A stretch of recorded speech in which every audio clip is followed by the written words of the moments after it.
Bonjour Guillaume, ma vie, ma planète.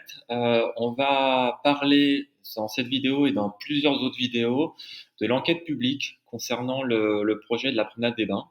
Vous avez certainement dû voir des panneaux jaunes sur Fréjus, le bord de mer ou Saint-Raphaël qui parlent de cette enquête publique. Alors, il y a 5 enquêtes publiques, c'est un gros morceau. Et nous, on estime à ma vie, ma planète qu'il faut informer les citoyens parce que c'est un projet majeur de notre agglomération qui vaut un budget de près de 60, 70 millions, voire même 100 millions d'euros.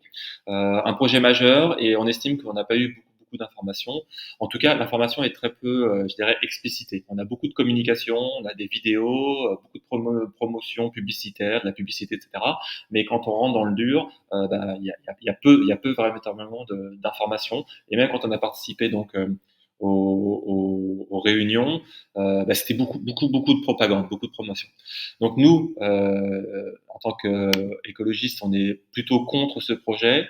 Vous pourrez aller voir sur notre site maviemaplanète.org les 2 points pourquoi on est contre ce projet. Un, c'est parce qu'on estime que c'est vraiment un ravalement de façade et qu'en fait c'est pas un projet dont on a besoin, parce que c'est un projet qui est vraiment pour le tourisme de masse.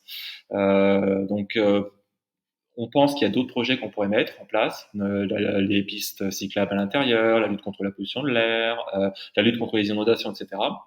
Puis on estime aussi que c'est un projet irresponsable parce qu'avec les crises climatiques, les crises écologiques, et notamment le fait qu'avec l'inflation, que les matériaux sont de plus en plus chers, la construction coûte de plus en plus cher, on estime que voilà, c'est pas un projet qui est nécessaire et qu'il faudrait plutôt se réorienter sur d'autres types de projets. Ok, donc première vidéo d'une série sur laquelle on va décrypter, c'est donc si vous allez sur le site internet, ça s'appelle Promenade des Bains, Estérel Côte d'Azur Promenade des Bains, et vous voyez qu'il y a un des premières promesses, c'est de réduire l'empreinte de la voiture. Alors, selon les promoteurs de ce projet-là, effectivement, ils vont construire une piste cyclable, etc.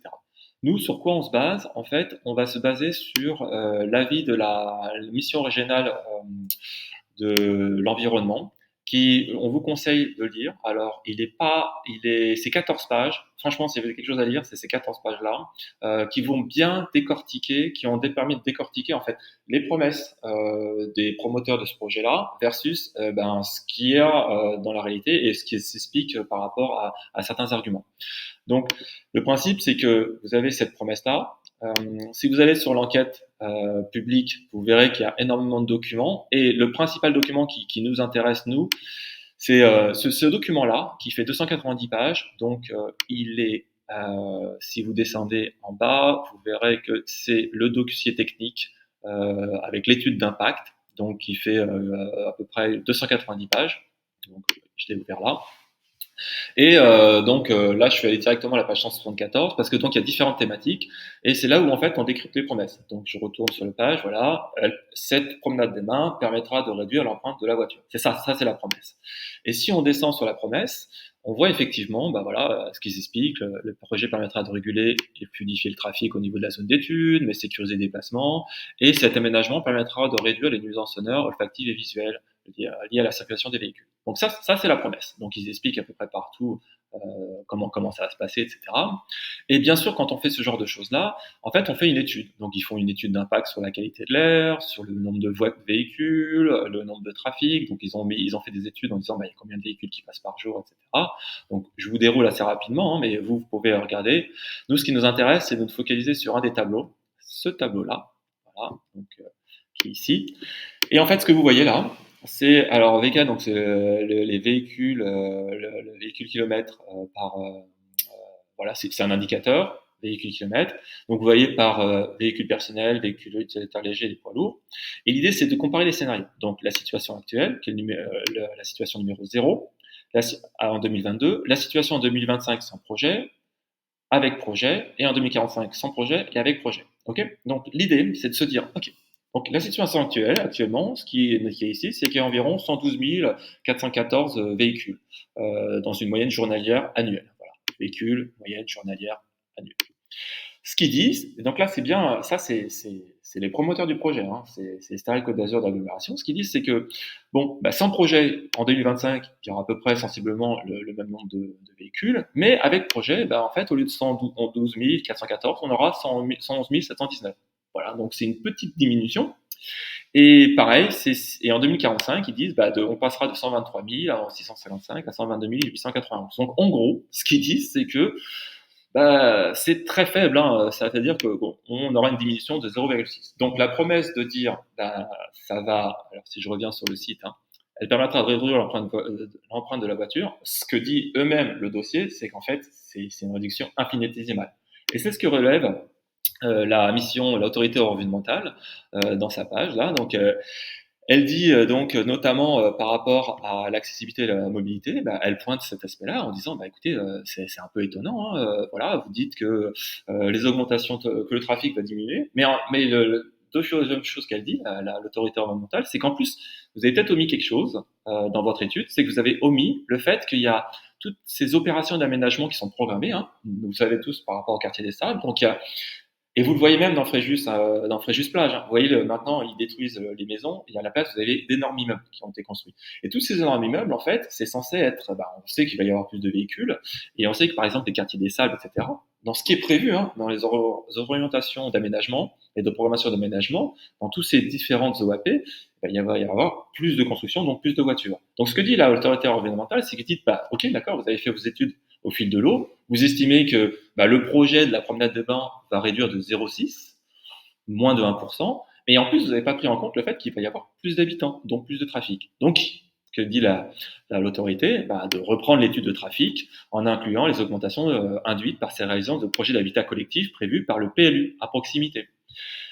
Donc ça, c'est la réponse logique de l'autorité environnementale en disant le trafic, vous dites ça va réduire le trafic, mais en fait, dans votre propre dossier, vous dites que bah, même avec le scénario, les différents scénarios en 2025-2045, ça va réduire vraiment infinitésimalement le trafic, mais en plus, vous n'avez pas pris en compte dans cette étude-là qu'il va y avoir encore plus de projets d'habitat collectif. Et la réponse à la réponse, donc la réponse à la MOA, c'est Estérel Côte d'Azur, qui dit, donc grosso modo, la reprend, donc ça c'est la réponse, à l'autorité orientale. En fait, qu'est-ce qu'elle dit?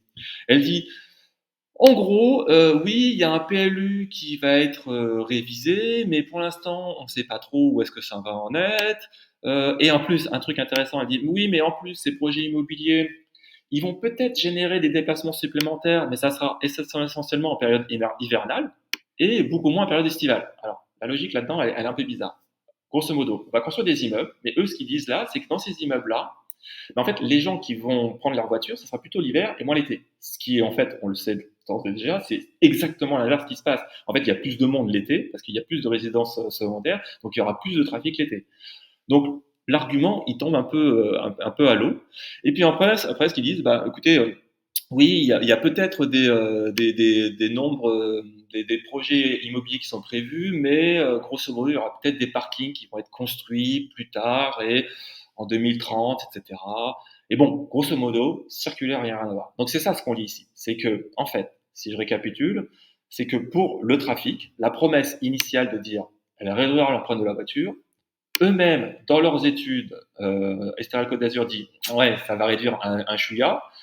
L'autorité environnementale dit non mais attendez, ok, donc vous dites que ça réduit un tout petit peu, mais en plus vous n'avez pas pris en compte le fait qu'il y allait avoir beaucoup plus de construction.